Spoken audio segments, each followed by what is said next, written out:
Good morning, everybody. Hey, welcome to Monday. It is the last full week of May. We're going into Memorial Day weekend this weekend. And it'll be interesting this week to see what happens. Earnings are kind of on the downside.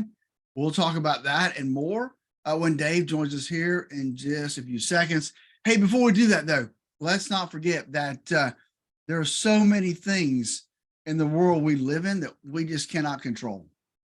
But I want you to know, you can control your retirement portfolio, the amount of risk that's in there. You need to know what that risk is, how much you should have, and where it should be. Give us a call at 863-382-0037 to walk through our core retirement design. And with that, we got Dave coming up next. It chose that record on purpose because we got a lot of coming around on the financial world. Let's find out what's going on with you and your money today with a little help from my friend Phillip Statler from Statler Financial Services in downtown Sebring, who is on the phone at this very moment. Phillip, good morning. I trust you had a good weekend. Hey, we did. It was a great weekend. I celebrated my dad's birthday, so it was good. And hey, we're coming into the last full week of May, and which means we're basically what two-thirds through the quarter now.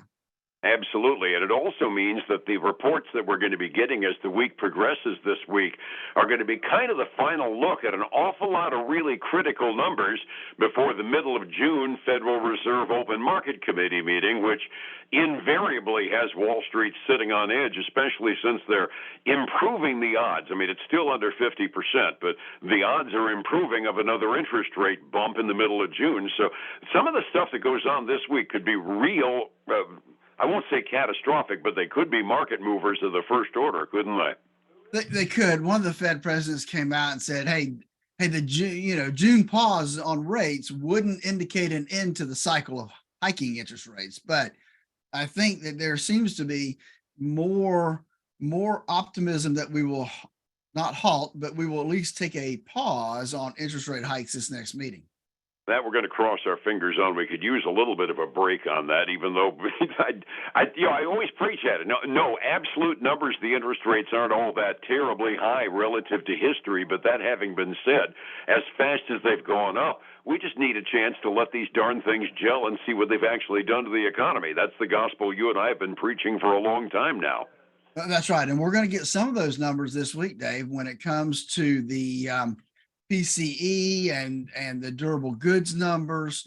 They will all come out on Friday. So that's going to be interesting, as well as the second reading of the GDP. Yeah, the gross domestic product one could very well be a real earth mover. And when you mention the PCE inflation, you got to throw out, for the sake of reminder, that's the measure of inflation that Jay Paulson says he's using as his primary gauge. You know, we talk about the producer price index, the consumer price index. Those are all important, but the PCE indication is the one that he says he's watching most. And it's been a little lower as far as absolute numbers than the rest, but if memory serves, the last couple of reports we've gotten, it really hasn't been tamed all that terribly much compared to the other numbers. No, the last reading for it was 4.6%, the core year over year, and it's expected to be about the same when it comes in on Friday. Absolutely, and that's the concern point. Need to back up a little bit to start the week out. We start out with an off day on Friday and on all of the major indexes. I mean, the big loser in the bunch was the Russell 2000. It was down by 0.6% on Friday. Everything else was relatively fractional, but it ended up a halfway decent week. All three of the major indexes finished the week up with gains. NASDAQ was up by more than 3% last week. Boy, when we actually get left alone without a lot of government data dump, the markets seem to be able to perform relatively normally, don't they? Well, they did. And let's remember now, Dave, we did have a little optimism towards the debt ceiling last week because there was some good news coming out that they were getting closer. And I think we have to look this week. The first thing I see when I open up my web browser is, that Biden says, I've done all I'm going to do. And it's all up to the Republicans now because I'm not moving. So No, Yeah, he's basically using all his talking points. I won't do this, I won't do this, I won't do this, none of which specifically the Republicans have necessarily proposed, but still we're staking out the I won'ts and all the red lines in the negotiations. And Biden and McCarthy are going to meet today with their minions from elsewhere in Congress, and we'll find out whether or not there's any movement. McCarthy's got an interesting needle to have to thread here because he's got some factions inside of his caucus, some of which are kind of following what former President Trump said on this CNN thing that they did a couple of weeks ago, where he said, well, we may have to default, and we've got a bunch of economically, they're fruitcakes. Talking about, well, let's just cause it and see what happens. And I kind of feel for McCarthy. We don't want that to happen. Yeah, he's threading a heck of a needle. That having been said so far, anyway, I got a tidbit that I pulled out this morning. 94% of the Standard & Poor's 500 had reported earnings as of Friday. And by and large, while the expectations have been lower, about, beating estimates by 6.5% on an average, just the expectations were for the second quarter in a row, reduced profit levels for the publicly traded companies. So we're doing what we said we can do, but what we said we were going to do kind of stinks. That's right. I mean, what we said we could do is a lot less than what it has been in prior quarters and prior years. And so, and I think we lose sight of that, right, Dave? We look at what the analysts say companies are going to make, and if they come in as expected, well, the market likes that. Instead of looking back, okay, what did they do last quarter? What did they do the same quarter last year, and compare those things to see, are we doing better? Are we doing worse? You know, typically, like you said, they're doing worse overall, just beating expectations. Which is kind of why when you see all these good beat the street reports out there, why the markets aren't skyrocketing, because the real absolute number I've always maintained has always been the price earnings ratio on the stock you're looking at. How much profit do I buy per dollar I invest in that company? Because really that is the bottom line. If, okay, fine, they're doing as well as they expected to do, I'm glad to hear it. Now exactly how much am I making off of that stock? And that really makes a difference. It does. So I'm guessing that the PE ratios are definitely going the wrong direction compared to last year. Yeah, I haven't checked lately, but I know the Dow was bumping its nose up toward the top of the range of its historic price earnings ratios a couple of months ago. And I'm almost afraid now, after another off absolute number earnings season, they're probably going to be even higher than usual. You know, you expect adventurous on the NASDAQ and the Russell 2000, but there's a couple of pretty established norms for the Dow and the S&P, and they've been right at the top of that range now for, well, pretty much ever since we started this interest rate increase party at the Fed. Yeah, they have been, and it's going to be interesting to see, you know, how this thing trickles out the rest of this quarter, and then next quarter, I think is going to be an important quarter to look at.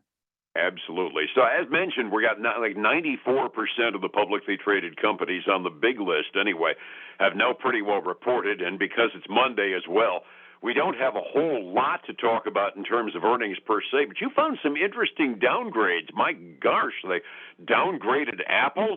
Has the world come to an end? Exactly. So we saw a company called Loop Capital downgraded Apple stock from hold or from buy to hold. So they're not saying to sell it, but they've taken it off their buy list. You know, they just think that they're going to fall short for their June quarterly revenue guidance. And so there's some give and take there. They're actually down 1% this morning. Meta, which is Facebook, they're down this morning because they got fined a record 1.2 billion euros for some privacy issues in the regulatory basis over there in Europe. They're down 0.75%. And now this one that doesn't help that Instagram went down for a few hours overnight as well last night, right about the time they're talking about introducing a competitor to Twitter. There we go. I'm sure. And then this one was interesting. Micron Technology getting tanked this morning.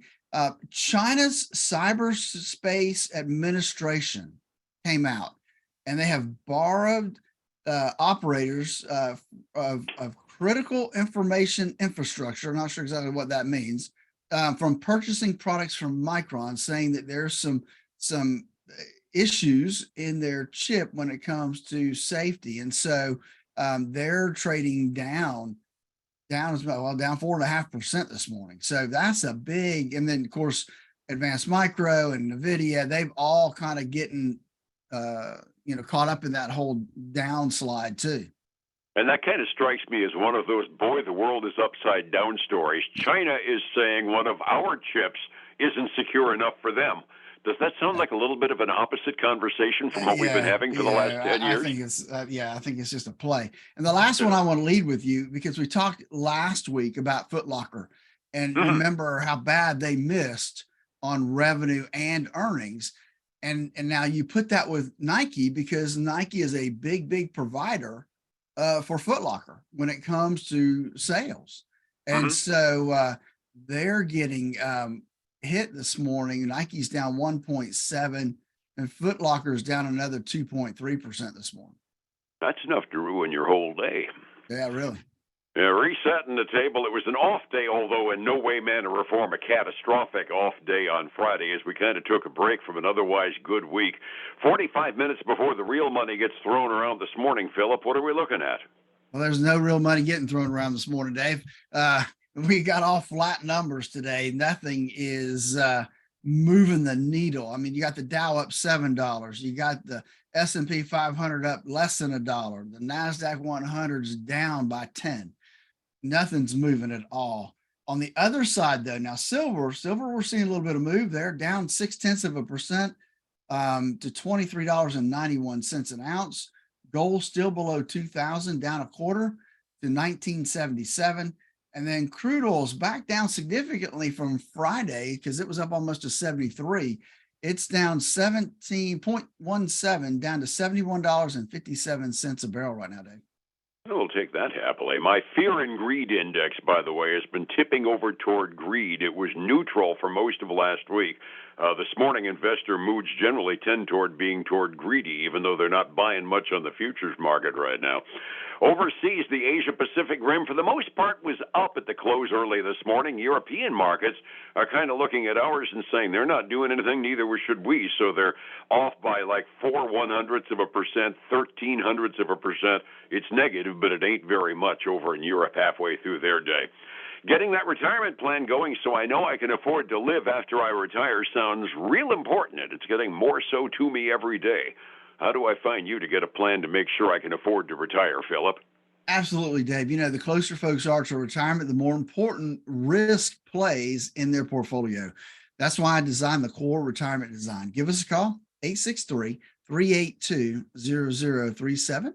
To walk through our Core Retirement Design. We help you design the retirement you always dreamed of. And then join us this weekend for the Statler Financial Radio Show, 6 a.m. and noon on Saturday, 10 a.m. Sunday morning on Highlands News Talk 730, 95.3 FM. And you and me again together about the same time tomorrow on Light with more useful information. And we might actually have a couple of economic reports to kick around as well. Hopefully we will. And if not, we'll find something to chat about. Well, Zoom reports tonight. We can talk about video conferencing in the morning. All right, man. You have a great day. Take care. Thanks. It's 105.7 Light FM and Statler Financial Services, Phillip Statler. Hey, folks, again, I want to thank you for joining us today. Hope your week gets off to the right start for you to have a great week. Join us again tomorrow, same time, same place. Until then, have a great day.